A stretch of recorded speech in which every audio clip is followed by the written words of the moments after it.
how is your day going today? Well, I think my day's only about 15 minutes. My day's only been about 15 minutes long, so it's going as good as it can. But yeah, no, it's good. The weather's outside is nice. The sun is shining. Woke up. None of my dogs made a mess throughout the night, so it's going as good as it can go right now. So where are you at right now? What city? I'm in Malibu, California. Oh, okay, that's where you guys are based, right? Yeah. That's where we kind of all pile into one house out here. So tell me about your doggies. Oh my goodness! I have one old fat orange dog, and everyone says, "What kind of dog is it?" And I just say she's fat and she's orange because I don't know. But she's one of the loves of my life. I've had her since I've been probably 17 years old. And then I have two horses of dogs. I've got two like 150-pound old English sheepdogs, which always make a giant mess in my house when I go to bed at night. Aww. And then as of just recently, this last tour we were on, we were playing in Little Rock, Arkansas, and I was walking past a Taco Bell, and behind an old abandoned beauty supply store, some despicable person tied this dog to a dumpster. Didn't leave it any food, any water, and it was like 2 in the afternoon, and I was like, oh my God, and it was like so hot, so I was like, oh, that's probably somebody, some homeless person's dog, will come back and get him. Periodically checked on the little dude throughout the day, and at 2:30 in the morning, 12 hours later, no one had come, no one had given it water, no one had given it food, so I just said, screw it. We've took him with us, and he's spent 3 weeks on the road with us, touring with us. Oh, wow. Yeah, we got him groomed down all nicely because he was just in really bad shape. We found out he was a purebred Schnauzer, and he was only a year old. So, we kept him. We got him his shots. We got everything going for him, and his name is Thruster, and he is actually sleeping in my bed right now. Oh, that's cool. Yeah, so those are now my 4 dogs. Oh, wow. Yeah, I've always said that the best pets are the ones that find you, Exactly, and you could say he was so thankful, man. You could tell he'd been tied to that dumpster for what seemed like days, and he hadn't eaten or drinking water in a long time. He was very close to passing away when we found him. But funny enough, how we got his name though is after we kind of fed him and nursed him back into health, and we kept trying to play with him, and finally one day he just snapped into this happy animal. He runs around the room 3 times, and he piled all of the blankets together in the hotel room and started humping him. Oh, no. so that you could tell he was in a good mood then, so we named him Thruster. Oh my gosh, that's a fitting name. Yeah, right, we thought so. Well, we got a little bit off my path of questions, but that's okay. So you definitely are an animal lover. Oh, absolutely. Everybody in our band is avid animal lovers and rescuers. On the Corn tour, we found another lost dog, but we actually found it a home. We didn't hang on to it for too long because we had a safe home we could give it to. And man, animals are just, especially dogs. Dogs take such good care of you when you're at your house and when you're hanging out with them. That it's kind of hard to pass them by when you see them. See like a lost or hurt animal on the street. Yeah. Yeah. And heavy metal, yeah. Heavy metal dog rescuers. Woo! It could be a reality show. I know, right? It sounds like it. Speaking of shows, I read that you guys were working on shooting a pilot. Yeah, we actually shot a pilot for a show, and that was that was probably a year and a half ago. We shot this pilot, and it got picked up by a production company, and it actually got bid on by one of the major, a pretty major network. I'm not at liberty to say which network, but it was a very, it was one of the big boys came in and offered us a deal to come in and make this TV show with us, and they offered us a pretty good chunk of change to do it, and it was at the time that we were signing our second record deal and going in to make our second record.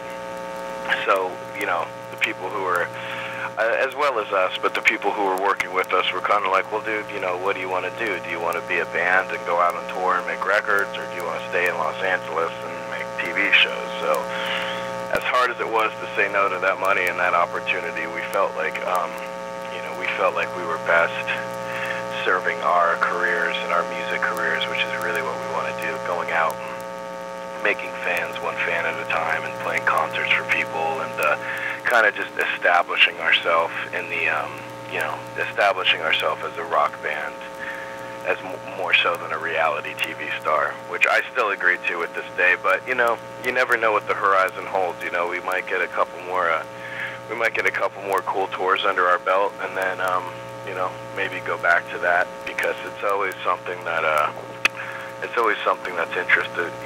been interesting to us. It seems like the reality TV show thing is kind of just filled with a bunch of like, how do I say this without sounding mean? Talentless twits, Just people who have absolutely nothing concernable to offer the world other than that they inherited a bunch of money and they're actually kind of good looking.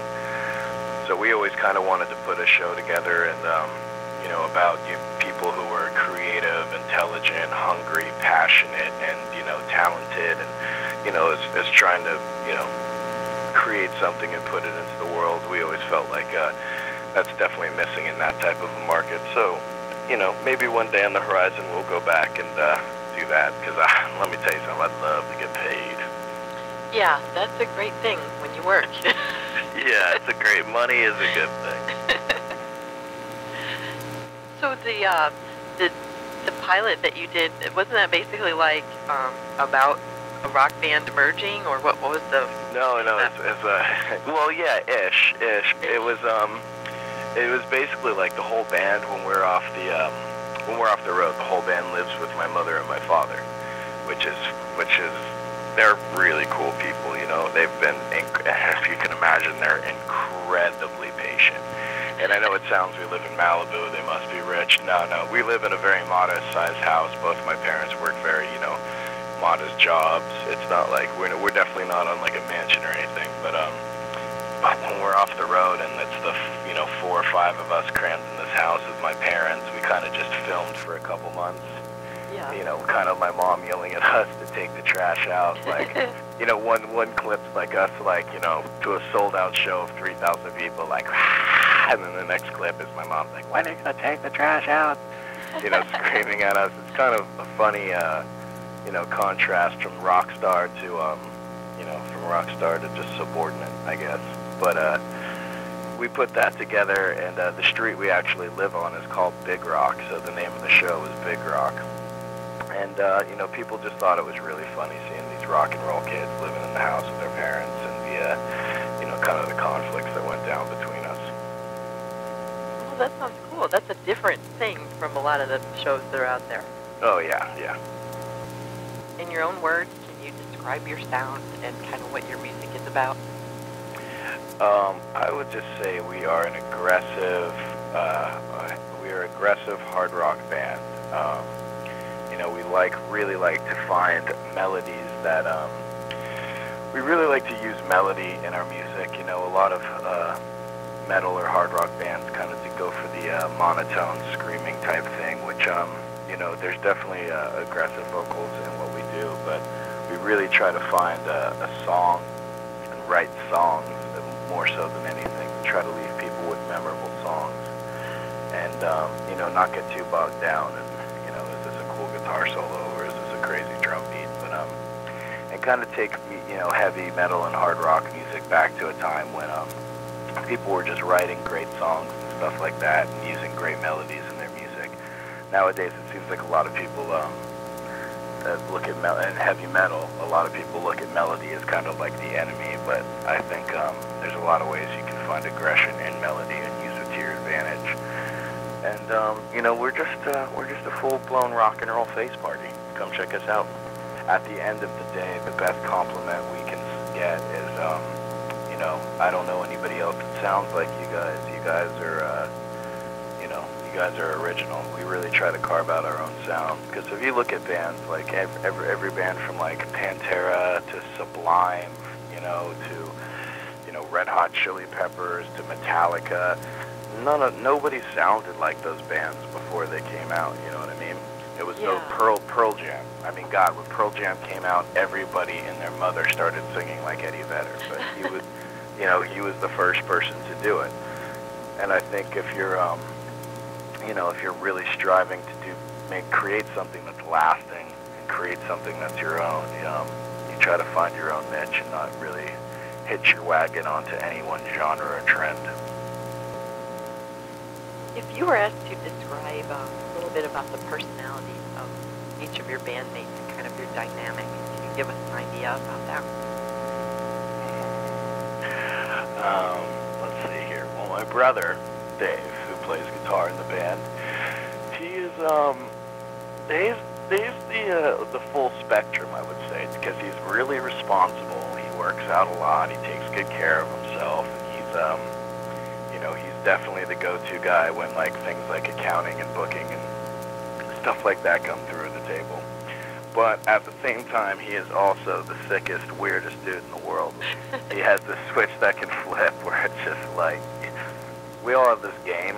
We play in private, obviously. We can't play it in public, but we try to, you know, say the most ridiculous or offensive or just outlandish joke to the other person to see if we can get them to, like, actually react. And this game's been going on so long that we're so desensitized to, like, the most horrid things you could say. But for some reason, my brother's the only one. He's the only one you can turn around and he'll just say something and just the hairs in the back of your neck will go up and you just, like, get a little queasy and you're like, oh, God, that was so wrong. So, yeah, so that's Dave. Dave's the fully responsible, yet twisted in the head dude. Jason Wendell, our bass player, he's just a super solid dude. He's basically there for you, you know, rain, sleet, snow, shine. He's backing you up, and he's looking good doing it. We call him the face because he's just dead good looking, dead sexy good looking. And then Adair's kind of the flamboyant guitar player dude, but he's also very quiet in times when you know, when we're all hanging out. He's got his head screwed on straight. And then you know, I guess I would just be the mouthpiece of the band. It's always kind of hard to quantify your own personality. Oh yeah, well yeah. I'm the guy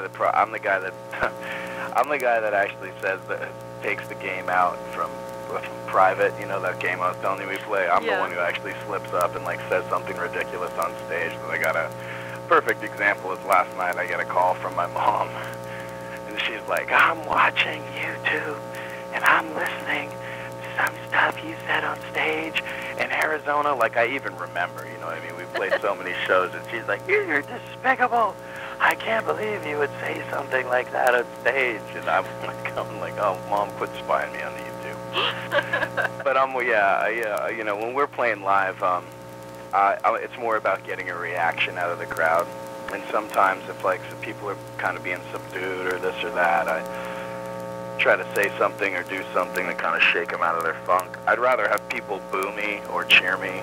The worst thing somebody can do for your band is just stand in front, dead-faced with their arms crossed and watch you.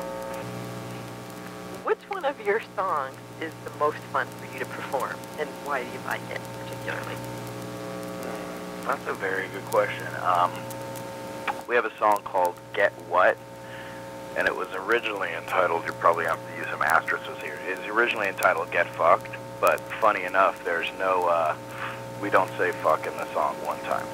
It was a joke because the line of the song says, "If you came to fall in love, baby, you're out of luck, because everybody here just came to get," and then the music cuts it off. And that's the chorus every time. So what's fun for me with the crowd is when I'm singing it, even though it doesn't happen in the song and the song picks up from right there, it's a big crowd response because, you know, you're sitting at, and every time that line comes around, you got 4,000 people screaming the F word at the top of their lungs back at the stage, cheering and running around. It's a pretty cool feeling, you know? Yeah. If I could just steer people into screaming profanity, I'm a happy man. All in a day's work, right? Yeah, right? What is the best thing about being on tour for you? And what is the hardest thing about being a touring musician? Wow, the best thing about being on tour is, I would just say the adventure. It's all an adventure, you know, from the shows to the traveling to the weird gas station stops at 3 a.m. where you tell people you're a badminton team and they believe you. And just everything. Closing my eyes and knowing that when I open them, I'm going to be in a new city with a completely new set of strangers that I'm going to have to meet and mingle with. And just the whole unknown, uncertainty of it all is just beautiful. I've gotten to see the sunrise and sunset over some of the most beautiful, the most hideous places in our country, and I just love it. It's in the marrow of my bones, and I love it. But the worst part is definitely being away from my girlfriend, my family, my friends, and my dogs. It definitely it taps you on the shoulder every week or 2 weeks or a couple days. You feel that tap on your shoulder, and it's you know, that homesickness standing behind you. But it's a small price to pay for you know, for the opportunity that we're getting out here. You know, I understand that there's tons and tons of kids and people around the country and the world who would give their left arm to be in a situation where I am, where I actually get to put a record out on a record label and get around and tour the country. So it's a small price to pay for what I've worked my entire life for. Oh yeah, it's a dream. Gosh, so many people have that dream. Absolutely, absolutely. Speaking of dreams, I'm going to delve into your psyche a little bit. Nice. And can you tell me what is your most vivid dream that you've had? Wow. I don't know. You want to know what? I'm like kind of addicted to dreaming. I figured it out. Like, and this is before Inception came out. I figured out that if I usually wake up like roughly around like 7 in the morning, and then I go back to sleep, like, and it's usually from when I fall back to sleep between like 7 and I wake back up at 10 that I have my gnarliest dream. Yeah. But God, I don't know. I guess the last dream I had. Oh, cool. Yeah. So I was stranded, I guess, on the top of the Brooklyn Bridge, which is now like 700 feet above the water, and both of the sides of the bridge I got taken out in some storm, and I'm with that dog I found in Little Rock, Arkansas, Thruster, and there's all these helicopters kind of flying below us, and so we had to jump, you know, when now helicopters are coming kind of eye level, we had to jump like lily pads from helicopters to helicopter to get to a safe place where, funny enough, we rappelled out of the helicopters on a giant strand of spaghetti and landed in an entire field of fried chicken. So yeah, that was my last crazy dream. The chicken was delicious though. Did you go to bed hungry? I don't know. I woke up hungry, I'll tell you that much. I woke up like, somebody get me some spaghetti and chicken. They're like, that doesn't make any sense. Yes, it does. I want to go back a little bit to some band questions. So your newest release in April, Dressed to Kill, is doing really well. Mm-hmm. What are your plans for the band kind of from here on out as far as recording, touring, etc.? What you kind of yeah, our record came out April 20th, and we are going to tour pretty steadily till most likely the summer of next year. And then, because, you know, those big summer festivals are awesome to be on. Unfortunately, we submitted ourselves too late this year to get on any of them, but that's still going to be at the back end of our record cycle. So we'll tour pretty heavily throughout the winter, the spring, and into the summer. And then probably at the end of the summer, we're going to go back in and record our new record. And hopefully by that time, we'll have pushed a pretty significant amount of units, and we'll be coming out, you know, we'll be coming out stronger than before. Sounds great. Yeah, in theory, it's awesome. In theory, at the end of this, I buy myself a Lamborghini. Well, I hope you have that Lamborghini this time next year. Yeah, I know, right? So do I. Yeah. At least rent one for a night. You know, maybe if I can't buy one, I can cruise the Sunset Strip and just lie to my friends and then tell them I wrecked it. I wrecked it, I'm sorry, whatever. Yeah, that's much more rock and roll to wreck the Lamborghini after one day. Yeah, right. Well, if you could send out a message to your fans, what would you like to say to them? You know, I'd like to say this is, a lot of times people get caught up in music. They get caught up with style over substance, you know, whether, you know, they look more, is this person, not necessarily is this person a good musician, but or would they make a good underwear model? Did they've got the right tattoos? Did they have the right hair swoops? And something I like to say to everybody is, you know, punk rock is not a color of eye mascara you can put on, and heavy metal is not a t-shirt you buy at Hot Topic. It lives in your head and it lives in your heart, and that's where true music comes from. It comes from passionate, creative people, and just try to support artists who are really out there, you know, bleeding their art, and not somebody who's just in a nice little package that's easy to swallow. And if, you know, we get people to do that and believe in real music, real art, real literature, stuff like that, you know, I think we're going to turn around in a couple of years and we'll be in a better place than better musical culture than we are necessarily right now.